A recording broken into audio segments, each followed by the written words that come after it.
നിങ്ങളെല്ലാവരും സാമ്പത്തികമായി മുന്നേറാൻ ആഗ്രഹിക്കുന്നവരല്ലേ? മലയാളികൾ ഇന്ന് ഏറ്റവും കൂടുതൽ സമയം ചെലവഴിക്കുന്നത് ജോലി ചെയ്യാൻ വേണ്ടിയിട്ടാണ്.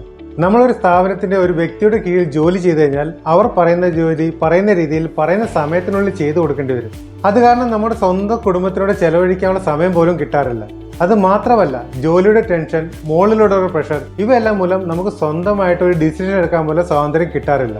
ഇതെല്ലാം സഹിച്ചിട്ട് നമുക്ക് കിട്ടുന്ന സാലറിയുമായിട്ട് നമ്മൾ മാർക്കറ്റിൽ ചെന്ന് ഒരു പ്രൊഡക്റ്റ് എടുക്കാൻ നോക്കി കഴിഞ്ഞാൽ പ്രൈസ് ടാഗ് നോക്കാതെ ഒരു പ്രൊഡക്റ്റ് എടുക്കാനുള്ള ഫൈനാൻഷ്യൽ ഫ്രീഡം പോലും നമുക്കില്ല.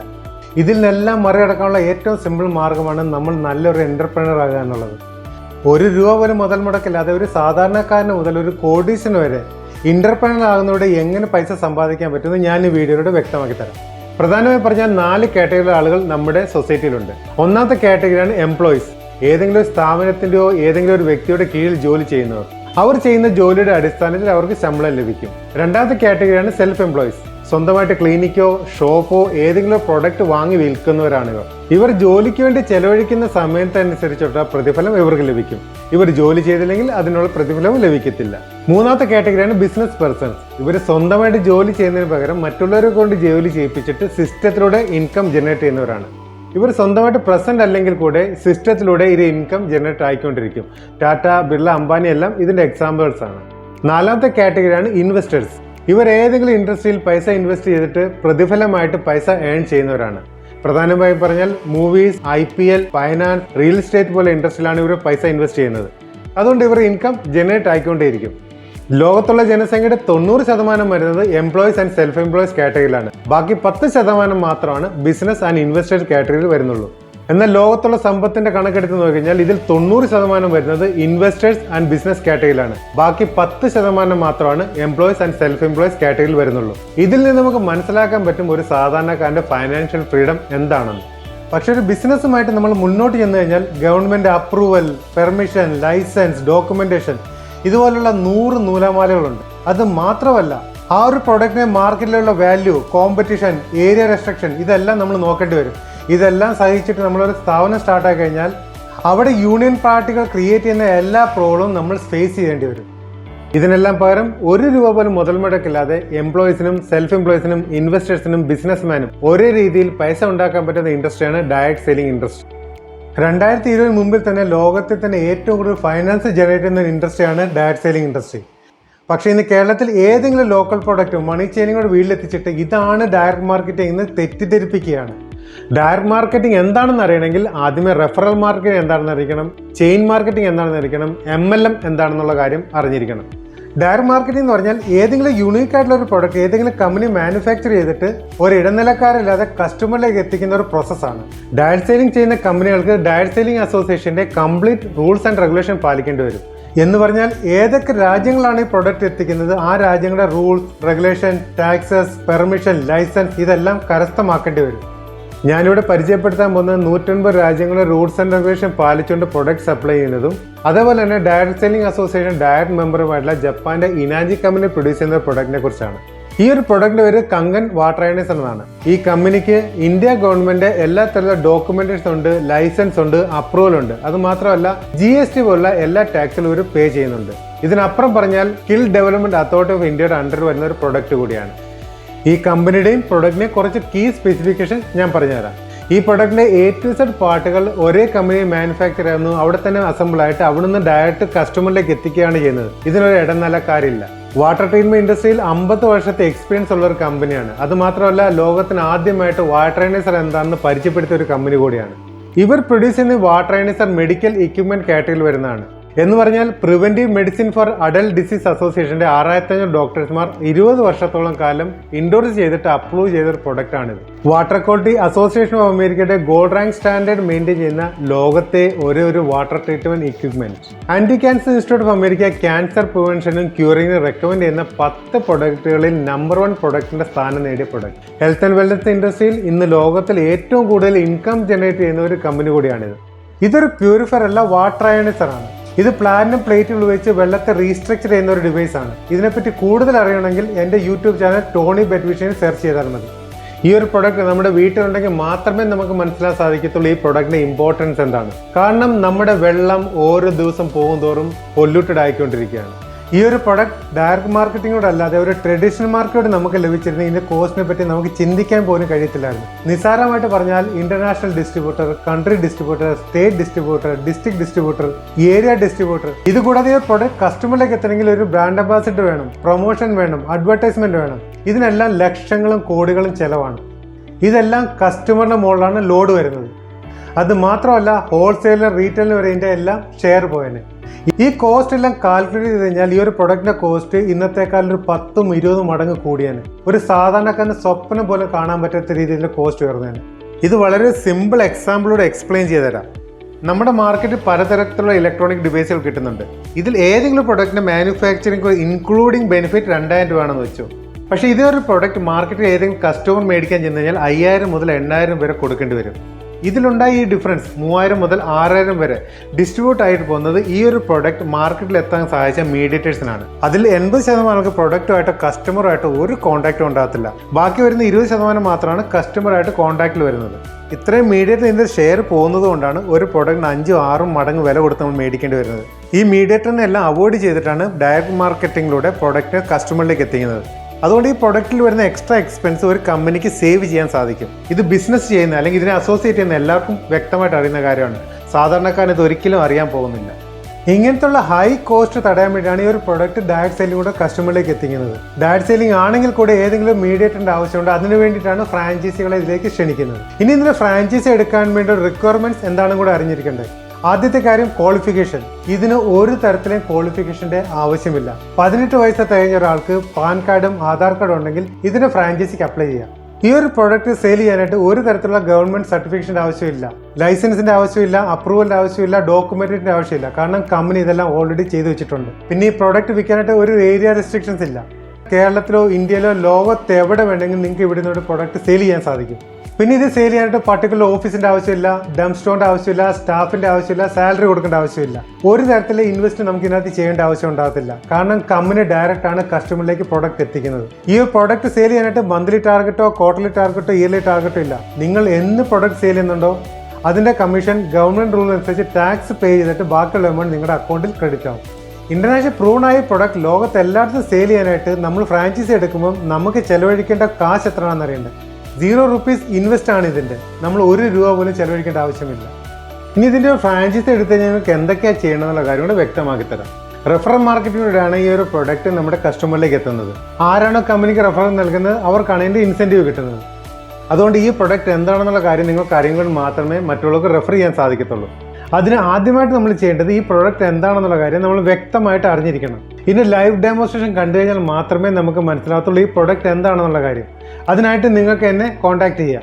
ഞാൻ നിങ്ങളുടെ വീട്ടിൽ വരും. നിങ്ങളുടെ വീട്ടിൽ കിട്ടുന്ന സാധാരണ വെള്ളം ഈ മെഷീനിലേക്ക് കടത്തിവിട്ടതിന് ശേഷം ആ വെള്ളം ലോകത്തിൽ അറിയപ്പെടുന്ന വിശുദ്ധ ജലങ്ങൾ അല്ലെങ്കിൽ മിറാക്കിൾ വാട്ടറിന് സമാന ഗുണമുള്ള വെള്ളം എങ്ങനെ ആവും നിങ്ങളെ കാണിച്ചു തരും.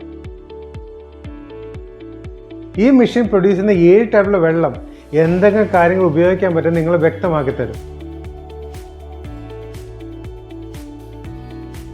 ഇത് കണ്ടാൽ നിങ്ങൾക്ക് മനസ്സിലാവും ഈ ഒരു പ്രൊഡക്റ്റ് വീട്ടിലുണ്ടെങ്കിൽ എത്രത്തോളം കെമിക്കൽസ് നമുക്ക് അവോയ്ഡ് ചെയ്യാൻ പറ്റുമെന്ന്.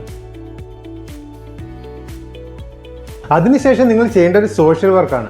എന്ന് പറഞ്ഞാൽ നമ്മുടെ ഈ സമൂഹത്തിൽ എല്ലാവർക്കും ഈ പ്രൊഡക്റ്റിൻ്റെ ആവശ്യമുണ്ട്. അതിൽ ഏറ്റവും കൂടുതൽ ആവശ്യമുള്ളവർ, പ്രധാനമായിട്ട് പറഞ്ഞാൽ ഹെൽത്ത് ഇഷ്യൂസ് ഉള്ളവർക്കും ഹെൽത്ത് കോൺഷ്യസ് ആയവർക്കും ഈ ഒരു പ്രൊഡക്റ്റിനേക്കാളും നല്ലൊരു പ്രൊഡക്റ്റ് നിങ്ങൾക്ക് ലൈഫ് ടൈമിൽ സജസ്റ്റ് ചെയ്യാൻ കഴിയത്തില്ല.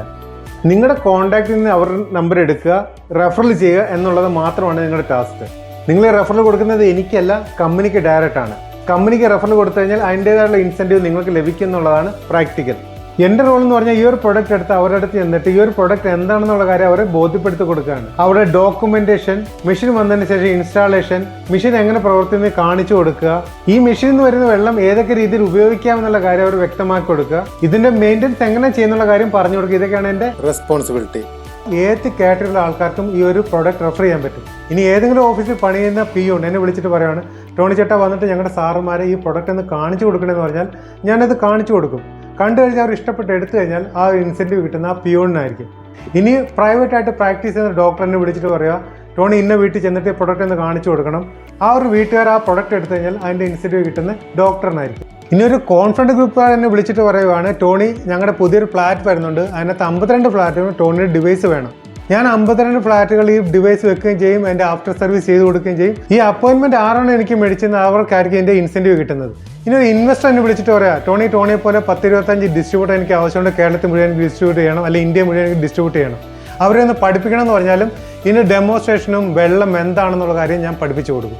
ഇനി ഒരു ബംഗാളി എന്നെ വിളിച്ച് പറയാം, ടോണി ചേട്ടാ മേരെ മുതലാളിക്ക് പ്രൊഡക്റ്റ് എടുക്കാവോ എന്ന് പറഞ്ഞാൽ ആ മുതലാളി എന്ന് കാണിച്ചു കൊടുത്തിട്ട് ആ മുതലാളി പ്രൊഡക്റ്റ് എടുത്തു കഴിഞ്ഞാൽ ആ മുതലാളിക്കും നല്ലതാണ്, ആ ഒരു ബംഗാളിക്കും അതിൻ്റെ ഒരു ഇൻസെൻറ്റീവ് കിട്ടും, അവനും നല്ലതാണ്. ഇതൊരു സാധാരണക്കാരന് മാത്രമല്ല ഏത് കാറ്റഗറി ആൾക്കാർക്ക് റെഫർ ചെയ്യാൻ പറ്റുന്നതാണ്. ഇത് നിങ്ങളല്ലെന്നുണ്ടെങ്കിൽ ആരെങ്കിലും റെഫർ ചെയ്യും, ആര് റെഫർ ചെയ്യുന്നു അവർക്കാണ് ഇതിൻ്റെ ഇൻസെൻറ്റീവ് കിട്ടുക. ഏറ്റവും ഇമ്പോർട്ടൻ്റ് ഒരു കാര്യം, ഈ ഒരു പ്രൊഡക്റ്റ് എടുക്കുന്നതുകൊണ്ട് മാത്രം നിങ്ങൾക്ക് ഫ്രാഞ്ചൈസി ലഭിക്കണമെന്നില്ല. ഫ്രാഞ്ചൈസി എടുക്കണമെന്നുണ്ടെങ്കിൽ അഡീഷണൽ ആയിട്ടുള്ള ഡയറക്റ്റ് സെല്ലിംഗ് അസോസിയേഷൻ്റെ ഫോം കൂടി നിറയ്ക്കണം. ഇത് മറക്കരുത്. ഓരോ പ്രൊഡക്റ്റ് പോകുന്നതനുസരിച്ചാണ് ഇതിൻ്റെ ഇൻസെൻറ്റീവ് കൂടുന്നത്. ആ ഇൻസെൻറ്റീവ് എങ്ങനെയാണ് നമുക്ക് കിട്ടുന്നുള്ള കാര്യം ഇനി വ്യക്തമാക്കി തരാം. ഇതിൻ്റെ ഇൻസെൻറ്റീവ് പ്ലാനെ കുറിച്ച് ഞാനൊന്ന് പറയാം. ഫസ്റ്റ് ഓഫ് ഓൾ ഇതൊരു പേറ്റന്റ് പ്ലാൻ ആണ്. ഈ ബിസിനസ് പ്ലാനിൻ്റെ സ്ട്രക്ചർ എന്ന് പറയുന്നത് അതിൻ്റെ ഗ്രേഡിൻ്റെ അടിസ്ഥാനത്തിലായിരിക്കും.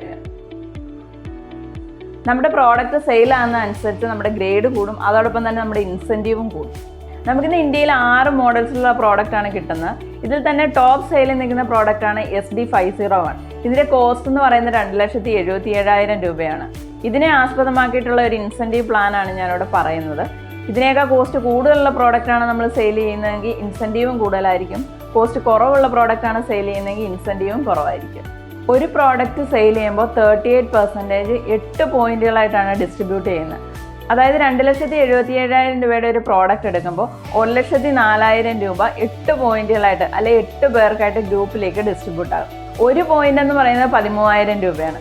നമ്മൾ പുതുതായിട്ട് ഫ്രാഞ്ചൈസി എടുക്കുന്ന ഒരാൾക്ക് കിട്ടുന്നത് ഈ ഒരു പോയിന്റ്, അതായത് 13,000 രൂപയായിരിക്കും. ബാക്കിയുള്ള 7 പോയിന്റ് നമ്മൾ ഗ്രൂപ്പിലേക്ക് ഡിസ്ട്രിബ്യൂട്ട് ചെയ്യും. ഇതേപോലെ തന്നെയാണ് നമ്മുടെ സെക്കൻഡ് പ്രോഡക്റ്റ് സെയിൽ ആകുമ്പോഴത്തേക്കും നമുക്ക് കിട്ടുന്ന 8 പോയിന്റാണ്. അതിൽ ഒരു പോയിന്റ് ഫ്രാഞ്ചൈസിക്ക് കിട്ടും, ബാക്കി 7 പോയിന്റ് നമ്മൾ ഗ്രൂപ്പിലേക്ക് ഡിസ്ട്രിബ്യൂട്ട് ചെയ്യും. ഇതോടെ നമ്മുടെ ബിസിനസ്സിൻ്റെ ഫസ്റ്റ് എന്ന ഗ്രേഡ് കംപ്ലീറ്റ് ആവും. നമ്മുടെ ഗ്രേഡ് അപ്പായി നമ്മൾ സെക്കൻഡ് സ്റ്റേജിലേക്ക് കടക്കും. മൂന്നാമത്തെ പ്രോഡക്റ്റ് സെയിൽ ആകുമ്പോൾ കിട്ടുന്ന 8 പോയിന്റിൽ 2 പോയിന്റ് നമ്മുടെ ഫ്രാഞ്ചൈസിക്ക് കിട്ടും, അതായത് 26,000 രൂപ. ബാക്കിയുള്ള 6 പോയിന്റ് നമ്മൾ ഗ്രൂപ്പിലേക്ക് ഡിസ്ട്രിബ്യൂട്ട് ചെയ്യും. മൂന്നാമത്തെ പ്രോഡക്റ്റ് മുതൽ 10ാമത്തെ പ്രോഡക്റ്റ് വരെ, അതായത് ഓരോ പ്രോഡക്റ്റ് സെയിൽ ആകുന്ന അനുസരിച്ച് 26,000 രൂപ വീതം നമ്മുടെ ഫ്രാഞ്ചൈസിക്ക് കിട്ടിക്കൊണ്ടിരിക്കും. 10ാമത്തെ പ്രോഡക്റ്റ് സെയിൽ ആയി കഴിയുമ്പോൾ നമ്മുടെ സെക്കൻഡ് എന്ന ഗ്രേഡ് കംപ്ലീറ്റ് ആകും. 11ാമത്തെ പ്രോഡക്റ്റ് സെയിൽ ചെയ്യുമ്പോൾ നമ്മൾ തേർഡ് എന്ന ഗ്രേഡിലേക്ക് കിടക്കും. അതായത് 11ാമത്തെ പ്രോഡക്റ്റ് മുതൽ 20ാമത്തെ പ്രോഡക്റ്റ് വരെ ഓരോ പ്രോഡക്റ്റ് സെയിൽ ചെയ്യുന്ന അനുസരിച്ച് കിട്ടുന്ന 8 പോയിന്റിൽ 3 പോയിന്റ് നമ്മുടെ ഫ്രാഞ്ചൈസിക്ക് കിട്ടും. ബാക്കിയുള്ള 5 പോയിന്റ് നമ്മൾ ഗ്രൂപ്പിലേക്ക് ഡിസ്ട്രിബ്യൂട്ട് ചെയ്യും. അതായത് ഈ ഗ്രേഡിൽ ഓരോ പ്രോഡക്റ്റും സെയിൽ ചെയ്യുമ്പോൾ നമ്മുടെ ഫ്രാഞ്ചൈസിക്ക് കിട്ടുന്നത് 39,000 രൂപ വീതമാണ്. 20ാമത്തെ പ്രോഡക്റ്റ് സെയിൽ ചെയ്യുമ്പോൾ തേർഡ് എന്ന ഗ്രേഡ് കംപ്ലീറ്റ് ചെയ്യും. 21ാമത്തെ പ്രോഡക്റ്റ് സെയിൽ ആകുമ്പോൾ നമ്മൾ 4th എന്ന ഗ്രേഡിലേക്ക് കടക്കും. 21ാമത്തെ പ്രോഡക്റ്റ് മുതൽ 50ാമത്തെ പ്രോഡക്റ്റ് വരെ 4 എന്ന ഗ്രേഡിൽ ഉൾപ്പെട്ടതാണ്. ഇതിൽ ഓരോ പ്രോഡക്റ്റ് സെയിൽ ആകുമ്പോഴത്തേക്കും നമുക്ക് കിട്ടുന്ന 8 പോയിന്റിൽ 4 പോയിന്റ് ഫ്രാഞ്ചൈസിക്ക് കിട്ടും, ബാക്കി 4 പോയിന്റ് നമ്മൾ ഗ്രൂപ്പിലേക്ക് ഡിസ്ട്രിബ്യൂട്ട് ചെയ്യും. അതായത് ഫ്രാഞ്ചൈസിക്ക് ഓരോ പ്രോഡക്റ്റ് സെയിൽ ആകുമ്പോഴും കിട്ടുന്ന 52,000 രൂപ വെച്ചാണ്. 51ാമത്തെ പ്രോഡക്റ്റ് സെയിൽ ആകുമ്പോൾ നമ്മൾ 5 എന്ന ഗ്രേഡിലേക്ക് കടക്കും. 51ാമത്തെ പ്രോഡക്റ്റ് മുതൽ 100ാമത്തെ പ്രോഡക്റ്റ് വരെയുള്ള ഓരോ പ്രോഡക്റ്റ് സെയിൽ ചെയ്യുമ്പോഴും കിട്ടുന്ന 8 പോയിന്റിൽ 5 പോയിന്റ് നമ്മുടെ ഫ്രാഞ്ചൈസിക്ക് കിട്ടും, ബാക്കി 3 പോയിന്റ് ഗ്രൂപ്പിലേക്ക് ഡിസ്ട്രിബ്യൂട്ട് ആകും. അതായത് ഈ ഗ്രേഡിൽ ഓരോ പ്രോഡക്റ്റ് സെയിൽ ചെയ്യുമ്പോഴും ഫ്രാഞ്ചൈസിക്ക് കിട്ടുന്ന 65,000 രൂപ വീതമാണ്. 101ാമത്തെ പ്രോഡക്റ്റ് സെയിൽ ആവുന്നതോടുകൂടി നമ്മുടെ ഗ്രേഡ് അപ്പാവും. പിന്നെ നമ്മൾ 6 എന്ന പൊസിഷനിലേക്ക് എത്തും. 101ാമത്തെ പ്രോഡക്റ്റ് മുതൽ ബാക്കി എത്ര പ്രോഡക്റ്റ് സെയിൽ ആയാലും കിട്ടുന്ന 8 പോയിന്റിൽ 6 പോയിന്റ് ഫ്രാഞ്ചൈസിക്ക് കിട്ടും. ബാലൻസ് ഉള്ള 2 പോയിന്റ് മാത്രമായിരിക്കും നമ്മൾ ഗ്രൂപ്പിലേക്ക് ഡിസ്ട്രിബ്യൂട്ട് ചെയ്യുന്നത്. അതായത് ഈ ഗ്രേഡിൽ സെയിൽ ആവുന്ന ഓരോ പ്രോഡക്റ്റിനും ഫ്രാഞ്ചൈസിക്ക് 78,000 രൂപ വെച്ച് കിട്ടും. ഈ ഫ്രാഞ്ചൈസിക്ക് താഴെ പോയത് പ്രോഡക്റ്റ്സ് എല്ലാം യൂസേഴ്സ് മാത്രമാകണമെന്നില്ല, ബിസിനസ് മൈൻഡുള്ളവരും കാണും. അങ്ങനെയാണെങ്കിൽ പുതിയ ഫ്രാഞ്ചൈസികൾ കൂടി ജനറേറ്റ് ആകും. അങ്ങനെ ഒരു ഫ്രാഞ്ചൈസിക്ക് താഴെ മറ്റുള്ള ഫ്രാഞ്ചൈസികൾ ജനറേറ്റ് ആയാൽ ഉണ്ടാകുന്ന ഫിനാൻഷ്യൽ ബെനിഫിറ്റിനെ കുറിച്ച് കൂടി പറയാം. നമ്മുടെ ബിസിനസ്സിൻ്റെ സ്ട്രക്ചർ എന്ന് പറയുന്നത് തന്നെ 1 തൊട്ട് 6 വരെയുള്ള ഗ്രേഡുകളായിട്ടാണ്. പുതുതായിട്ട് ഏത് ഫ്രാഞ്ചൈസി ജനറേറ്റ് ചെയ്ത് വന്നാലും അവർക്കും ഇൻസെൻറ്റീവ് കിട്ടുന്ന ഇതേ സ്ട്രക്ചറിൽ തന്നെ ആയിരിക്കും. 1 മുതൽ 6 വരെയുള്ള ഏത് ഗ്രേഡിൽ നിൽക്കുമ്പോഴാണോ നമ്മളൊരു ഫ്രാഞ്ചൈസി ജനറേറ്റ് ചെയ്യുന്നത് ആ ഗ്രേഡിനനുസരിച്ചുള്ള പോയിന്റ് നമുക്ക് കിട്ടും. ഒരു പോയിന്റ് നമ്മൾ ജനറേറ്റ് ചെയ്ത ഈ ഫ്രാഞ്ചൈസിക്ക് കിട്ടും, ബാലൻസ് ഉള്ള പോയിന്റ് നമ്മൾ ഗ്രൂപ്പിലേക്ക് ഡിസ്ട്രിബ്യൂട്ട് ചെയ്യും. നമ്മളൊരു ഫ്രാഞ്ചൈസി തുടങ്ങി 5A ഗ്രേഡിൽ നിൽക്കുമ്പോഴാണ് നമുക്ക് ഒരു ഫ്രാഞ്ചൈസി കൂടി ജനറേറ്റ് ചെയ്യാൻ സാധിച്ചത്. അതായത് എൻ്റെ 56ാമത്തെ മെഷീൻ ഒരു ഫ്രാഞ്ചൈസിയാണ്. അതിനുശേഷം അവരൊരു മെഷീൻ സെയിൽ ചെയ്യുന്നതെന്ന് വിചാരിക്കുക. അപ്പോൾ കിട്ടുന്ന 8 പോയിന്റിൽ 1 പോയിന്റ് ഈ ഫ്രാഞ്ചൈസിക്കുള്ളതായിരിക്കും, അതായത് 13,000 രൂപ. നമ്മൾ ഈ 5A ഗ്രേഡിൽ നിന്നുകൊണ്ടാണല്ലോ ഈ ഫ്രാഞ്ചൈസി സ്റ്റാർട്ട് ചെയ്തത്. അതുകൊണ്ട് 5 പോയിന്റ് നമുക്ക് കിട്ടും, ബാക്കിയുള്ള 2 പോയിന്റ് മാത്രമായിരിക്കും ഗ്രൂപ്പിലേക്ക് ഡിസ്ട്രിബ്യൂട്ട് ആവുന്നത്. നമുക്ക് ബിസിനസ്സിൻ്റെ ഏത് ഗ്രേഡിൽ നിന്ന് വേണമെങ്കിലും എത്ര ഫ്രാഞ്ചൈസി വേണമെങ്കിലും ജനറേറ്റ് ചെയ്യാം. നമ്മൾ ഏത് ഗ്രേഡിൽ നിന്നുകൊണ്ടാണോ ഫ്രാഞ്ചൈസി ജനറേറ്റ് ചെയ്യുന്നത് ആ ഗ്രേഡിനനുസരിച്ചുള്ള പോയിന്റാണ് നമുക്ക് കിട്ടുന്നത്. അതായത് 1Aയിലാണെങ്കിൽ 1 പോയിന്റ്, 2Aയിലാണെങ്കിൽ 2 പോയിന്റ്, 3Aയിലാണെങ്കിൽ 3, 4Aയിലാണെങ്കിൽ 4, 5Aയിലാണെങ്കിൽ 5, 6Aയിലാണെങ്കിൽ 6 പോയിന്റ്. ഇങ്ങനെയായിരിക്കും കിട്ടിക്കൊണ്ടിരിക്കുന്നത്. ഇവിടെ നിങ്ങൾ മനസ്സിലാക്കേണ്ട ഒരു കാര്യമുണ്ട്, നമ്മുടെ പ്രോഡക്റ്റ് സെയിൽ എവിടെ സ്റ്റാർട്ട് ആകുന്നോ അവിടെ നമ്മുടെ 8 പോയിന്റ് സിസ്റ്റം സ്റ്റാർട്ട് ആകും. നമ്മുടെ 8 പോയിന്റ് എവിടെ അവസാനിക്കുന്നോ അവിടെ നമ്മുടെ ഈ ബിസിനസ് സ്ട്രക്ചറും അവസാനിക്കും. അതായത് അതിന് മുകളിലോട്ടുള്ളവർക്ക് ഇൻസെൻറ്റീവ് കിട്ടില്ല. അതാണ് ഇതിൻ്റെ ഒരു ബേസിക് പ്ലാൻ. 100 മെഷീന് മുകളിൽ സെയിലായി കഴിഞ്ഞാൽ, അതായത് 6A പൊസിഷന് മുകളിലായി കഴിഞ്ഞാൽ 2 ലക്ഷം രൂപ നമുക്ക് കമ്പനി ടൈറ്റിൽ ബോണസ് ആയിട്ട് തരും. അതുപോലെ തന്നെ സ്പെഷ്യൽ കാറ്റഗറിയിൽ ഉൾപ്പെടുത്തിക്കൊണ്ട് കുറച്ച് അഡീഷണൽ ആനുകൂല്യങ്ങളും ഉണ്ടാകും. നമ്മൾ ഇൻഡിവിജ്വലായി ചെയ്യുന്ന സെയിലിനനുസരിച്ചുള്ള പോയിന്റ് നമുക്ക് കിട്ടുന്നുണ്ട്. അതുകൂടാതെ 8 പോയിന്റിന് മുകളിൽ ബിസിനസ് പോയാൽ 11,000 രൂപ നമുക്ക് ഇൻസെൻറ്റീവായിട്ട് കിട്ടും. അതിനുശേഷം കമ്പനി നമുക്ക് കുറച്ച് അഡീഷണൽ റെസ്പോൺസിബിലിറ്റി കൂടെ തരും. നമ്മൾ ജനറേറ്റ് ചെയ്ത ഏതെങ്കിലും 2 ഫ്രാഞ്ചൈസിനെ ഈ 6A പൊസിഷനിലേക്ക് എത്തിക്കുക എന്നുള്ളതാണത്. 2 ഫ്രാഞ്ചൈസികളെയും 6A എന്ന പൊസിഷനിലേക്ക് എത്തിച്ചു കഴിഞ്ഞാൽ നമ്മുടെ ഗ്രേഡ് അപ്പ് ആകും. നമ്മൾ 6A2 എന്ന പൊസിഷനിലേക്ക് എത്തും. ഇവിടെ 4 ലക്ഷം രൂപയാണ് കമ്പനി ടൈറ്റിൽ ബോണസ് ആയിട്ട് തരുന്നത്. കൂടാതെ കുറച്ച് ആനുകൂല്യങ്ങളും തരും. ഇവിടെ നമുക്ക് ഈ ഫ്രാഞ്ചൈസികളെ 6Aയിൽ നിന്ന് 6A2യിലേക്ക് എത്തിക്കുക എന്നുള്ളതാണ് മെയിൻ റെസ്പോൺസിബിലിറ്റി. ഇവർ ഈ 6A2 എന്ന പൊസിഷനിലേക്ക് എത്തിക്കഴിഞ്ഞാൽ നമ്മുടെ ഗ്രേഡ് അപ്പ് ആകും. നമ്മൾ 6A2-2 എന്ന പൊസിഷനിലേക്ക് എത്തിച്ചേരും. അവിടെ നമുക്കൊരു ടൈറ്റിൽ ബോണസ് ആയിട്ട് കിട്ടുന്ന 8 ലക്ഷം രൂപയും മറ്റ് ആനുകൂല്യങ്ങളുമാണ്. ഇവിടെയുള്ള നമ്മുടെ മെയിൻ റെസ്പോൺസിബിലിറ്റി എന്ന് പറയുന്നത് നമ്മുടെ 6A2 പൊസിഷനിലുള്ള ഈ 2 ഫ്രാഞ്ചൈസികളെയും 6A2-2യിലേക്ക് എത്തിക്കുക എന്നുള്ളതാണ്. അവർ ആ പൊസിഷനിൽ എത്തിക്കഴിഞ്ഞാൽ നമ്മുടെ ഗ്രേഡ് അപ്പ് ആവും. നമ്മൾ 6A2-3 എന്ന പൊസിഷനിലേക്ക് എത്തിച്ചേരും. ഇവിടെ നമുക്ക് ടൈറ്റിൽ ബോണസ് ആയിട്ട് കിട്ടുന്നത് 17 ലക്ഷം രൂപയാണ്. അതുകൂടാതെ നമുക്ക് ആജീവനാന്തം പെർ മന്ത് 3.5 ലക്ഷം രൂപ സാലറി ആവും. കൂടാതെ പെർമനന്റ് ഷെയർ ഹോൾഡേഴ്സ് ആയിട്ട് മാറും. ഈ 3.5 ലക്ഷം രൂപ സാലറി എന്നുള്ളത് നമുക്ക് എന്തെങ്കിലും ലൈഫ് ഘട്ടം സംഭവിക്കുകയാണെന്നുണ്ടെങ്കിൽ നമ്മുടെ നോമിനിയിലേക്ക് ഇത് ട്രാൻസ്ഫർ ചെയ്യുന്നതായിരിക്കും. ഈ 6A23 പൊസിഷനിൽ നിന്ന് ഇനിയും നമുക്ക് ഗ്രേഡ് അപ്പ് ആക്കാം. 6A234 ആകാം, 5 ആകാം, 6 ആകാം, 7 ആകാം, 8 ആകാം, അതങ്ങനെ പോകും. ഇതനുസരിച്ച് നമ്മുടെ ടൈറ്റിൽ ബോണസും സാലറിയും ഡബിൾ ആയിക്കൊണ്ടിരിക്കും. ഈ ഒരു പ്രോഡക്റ്റിൻ്റെ ഫ്രാഞ്ചൈസി എടുക്കുന്നതിലൂടെ നിങ്ങൾക്കുണ്ടാകുന്ന ഫിനാൻഷ്യൽ ബെനിഫിറ്റിനെ കുറിച്ചാണ് ഇവിടെ പറഞ്ഞത്.